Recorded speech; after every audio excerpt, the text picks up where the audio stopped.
తర్వాత యాడ్ చేశారు. సో మొత్తంగా చూస్తే అసలు ఇది దోపిడీకే ఒక పాలసీ తయారు చేసినట్టు తయారు చేశారు. దీన్ని ఎలా చేయాలి అన్నది పాలసీ రూపొందించారు. ఏం చెప్తారు అంటే ఇప్పుడు సిఐడి విచారణకి ప్రభుత్వం ఆదేశించేందుకు రెడీ అవుతోంది, కానీ ఇది ఈడీ చేత చేయించాలనేది చాలామంది అంటున్నారు. అసలు మీ అభిప్రాయం ఏంటి? మీరు ఎందుకంటే 30,000 కోట్లని మీరు ఆరోపిస్తున్నారు, ఇది 3,000 కోట్లు కాదని. సో ప్యానెల్లో ఉన్నటువంటి పెద్దలందరికీ కూడా నమస్కారం.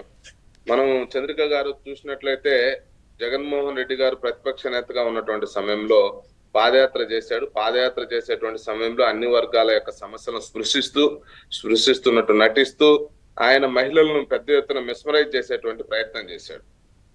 మహిళలకు సంబంధించినటువంటి వాళ్ళ యొక్క ఓట్లు ఈయన గుత్తాధిపత్యంగా సాధించాలనేటువంటి క్రమంలో అలివిగా అనేటువంటి హామీలు ఇచ్చుకుంటా పోతే పోని కొన్ని చేయొచ్చు, చేయలేకపోవచ్చు, అది వేరే విషయం. కానీ అధికారంలోకి వచ్చిన తర్వాత ఏ మహిళలకైతే మద్యపాన నిషేధం చేసి మీ యొక్క జీవితాల్లో వెలుగులు తీసుకొస్తా అని చెప్పినటువంటి ఈ పెద్ద మనిషి అదే మహిళల యొక్క పుస్తీలు తెగే విధంగా ప్రయత్నం చేసినటువంటి వ్యక్తి జగన్మోహన్ రెడ్డి గారు.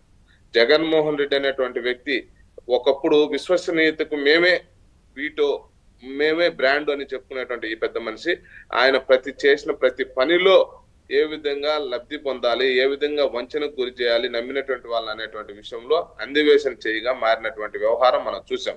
ముఖ్యంగా ఇక్కడ చెప్పుకోవాల్సినటువంటి విషయం ఏంటంటే ఒక డమ్మీ ఒక అమాయకుడు అనుకోవచ్చు. వాస్తవంగా నారాయణ స్వామి గారు ఆ రోజు డిప్యూటీ సీఎం గా ఆయన నియమించుకున్నారు. పెద్దిరెడ్డి రామచంద్రారెడ్డి గారికి, జగన్మోహన్ రెడ్డి గారికి ఒక డమ్మీ డిప్యూటీ సీఎం ని నియమించుకొని తను కేవలం అతను చాలా సందర్భాల్లో చాలా ప్లాట్ఫామ్స్ మీద కూడా చెప్పారు, పెత్తనం మాత్రం పెద్దరెడ్లది, వ్యవహారికానికి మాత్రం చూపడానికి మాత్రం మేము అనేటువంటి విషయాన్ని కూడా ఆ సమయంలో మనం చాలా సందర్భాల్లో చాలా ప్లాట్ఫామ్స్ మీద ఆయన ఓపెన్ గా మాట్లాడినటువంటి సంఘటనలు చూసాం.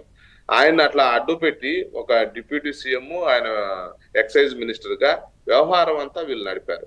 ఆ నడిపేటువంటి క్రమంలో చెప్పాడు, కరోనా కష్టకాలంలో శానిటైజర్ బాటిల్స్ ఏ విధంగా అయితే తయారు చేసి ప్రజలకి మన ప్రభుత్వాలు కానీ లేకుంటే షాపుల్లో దొరికాయో ఆ విధంగా మద్యాన్ని కూడా వీళ్ళు నాసిరకమైనటువంటి మద్యాన్ని, సారాయి తాగినా కూడా చనిపోయే వాళ్ళు అతి తక్కువ మంది ఉంటారండి. ఏదన్నా కల్తీ సారాయి తాగితే చనిపోయేటువంటి ప్రమాదాలు తక్కువ ఉంటాయి. కానీ ప్రభుత్వం అఫీషియల్ గా అమ్మినటువంటి మద్యం ఏదైతే ఉందో ఆ మద్యం ద్వారా జరిగిపోయినటువంటి వాళ్ళందరూ ఆరోగ్యాలు నాశనమైనటువంటి వాళ్ళు, బతుకులు ఛిద్రమైనటువంటి వాళ్ళ సంఖ్య అధికం.